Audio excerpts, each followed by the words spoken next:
I think what separates a lot of players from becoming their full potential and fragging ability, as well as winning rounds and helping your teammates out, is really playing too passive and too overly passive as well. So what I mean by that is you guys are playing a little bit too slow when you need to speed up. So that's what I want to talk to you guys about, and I think if you guys really work on this, you will definitely get a lot better at the game. So my name is Athieno. I make videos almost every single day on YouTube. I stream almost every single day, and stay up on Instagram and Twitter to see more Siege content. But otherwise, let's get right into this whole topic. So what I want to talk about most of the time is, why are you playing how you are? Why are you holding this angle? Why are you not pushing this way? You know, you have to remind yourself that a lot of time. So let's say this. I'm going to be going over a attack round and a defense round for this video.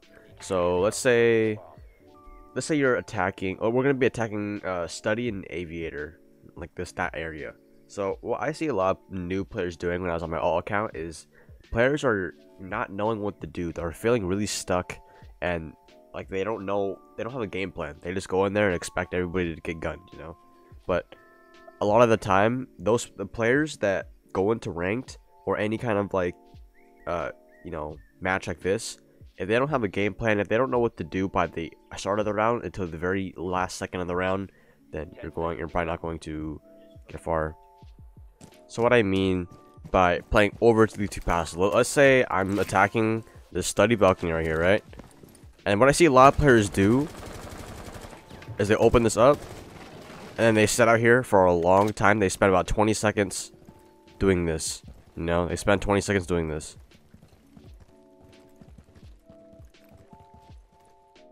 They sit there. They sit here, do nothing. They don't even drone. They don't even do anything. They don't call it to a teammate. And then, or let's say you get past that, right? But then I see more players doing this. They see, like, okay, study's clear. Oh, someone's top main.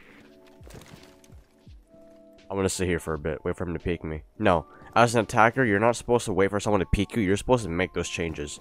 So let's say you Thatcher this, right?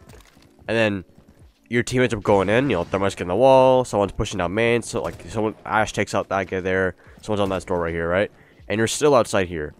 And then your team's advancing over here. You have to look always what your team is doing. If you're not pushing with the team, obviously that's really obvious. But pushing with the team means you're ready to trade. You're ready to get a kill after kill, all that kind of stuff. And I see people.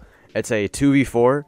One person still fighting someone down this hallway, and the other dude is literally still outside this. You gotta get inside the building. You know, you gotta stop being so scared. You know, if you enter the building, people are so scared to get hit and all that. But no, you have to be able to be confident, be able to sprint in here, and, you know, be able to gun people down. You have drones. Like I saw attackers with drones.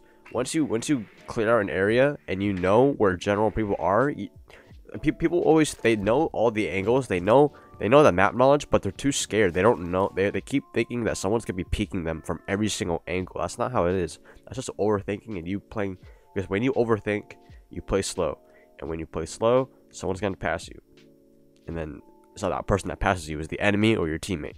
And, you know, you're going to be stuck behind thinking about, like, how do I push this, you know? So, the rundown is, you come up this balcony, you join yourself in, you see where the roamers are, and then if it's free real estate up here, if no one's bottom main, no one's top main, no one even classical, you get someone here, and you get someone that can take control of this area. Because if you don't, then that's just another place for a defenders to flank you from. And then now you get control of this hallway. Now I can control this hallway. No one can come out of this door. It's just taking map knowledge, and I made a video on this, how to take more map control. You guys should check that out. But let's get over to the defense. But like I said, don't worry. People always expect defenders to be everywhere, and they expect defenders to come to them. But in the reality, as an attacker, you have to make the plays. You have to make the aggressive plays. You have to pick the angles. Sometimes the defenders might do that to you, but most of the time you are making the play, because at the end of the day, they're defending the bomb and time is against you. So let's get over to the defense round. So as a defender, I was seeing this the other day, and I think too many players play like this. So let's say you are I don't want to. I'm gonna make an example. I'm not trying to target anybody, but. So I'm going to choose Jaeger on this site, and what I want to show you guys is a lot, like, basically, I feel like Jaeger's role is a good way to explain for everybody how everybody should be playing. Not everybody, but, like, you know, the general play style and your mind when these rounds come to the last 30 seconds, you know. So let's say you're setting up, and then let's say you're like, okay, I'm gonna roam. So when you're roaming, right, and we're gonna forget the timer about like that, right? You're roaming, right, and you're over here, and you hear nobody's coming from master side, and your whole enemy team is attacking study, and they're getting that wall open, right? Your team, let's say there's 3 people inside, the other dude's roaming as well. There's 3 people in sight, and they're having like a 5-second long gunfight with the other team, and you're still over here. If you're still over here, then this accounts to playing too passive. You're not playing with your team. You think you're roaming. You think you're off site, because when you're off site, that doesn't mean you're roaming. It doesn't always mean you're being a effective roamer. It just means you have to try to disrupt the enemy's attack. But if you are still out here and your team's getting, let's say one dude gets picked off site, right? And you're still over here, right? You're still over here waiting for someone to come. Let's say you hear someone break through master. Oh, I hear someone through master, right? And no one's come for another 15 seconds, and your team is getting demolished in sight. Excuse me. That's you playing way too passive. And let's say it's a 2v4, right? 2v4. Your teammates in a gunfight over here. He kills 2 people, right? 2 on 2. It's a 2v2, and you're still in this hallway, right? You're looking for a gunfight. You're like, oh wait, I heard somebody. No, you know, like if you heard somebody, then execute on that. Don't be holding an angle. You know, in a 2v4, you have to be evening out the numbers. You have to make it a 2v2, because otherwise you're just gonna get traded out and outnumbered. So in a 2v4, like if someone the enemy team, whether an attack or defense, has 2 more players than you, then you got to make an aggressive push, and you got to make that trade. You got to get that pick. You have to believe in yourself that you can get that pick.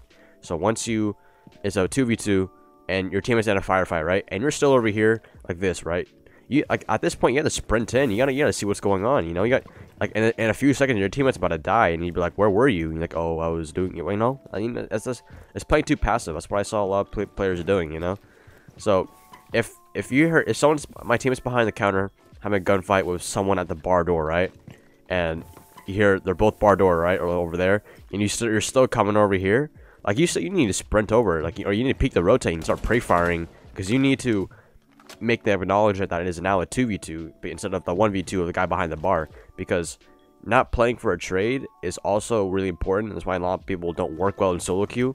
It's because they just play to play, and they throw players like one after one. But if you start to play, and if you're a solo king, right, you'll win a lot more solo queue games if you start playing off of your teammates as well. Not bait. I didn't say baiting. Maybe sometimes you have to, but a lot of times you have to get that trade. I think trading is not used enough in lower ranks as well, because not a lot of people know how to do it. But if you ever see a teammate in a fight, and it's potential to get that guy picked off, you want to just do whatever you can to get that another refrag. You gotta get that another kill. So remember, don't be too scared, because if you play too scared, sometimes it's gonna bite you in the butt, and you're gonna regret it. So I hope this helped you guys a little bit. So you need to know when to play aggressive, when to play passive, and I'll make a video on that later on. But please, if you guys enjoyed the video, please leave a like, subscribe to the channel, follow me on Twitch. I stream almost every single day. Sometimes late at night because I do have work, but I'll catch you guys later, and please have a good day.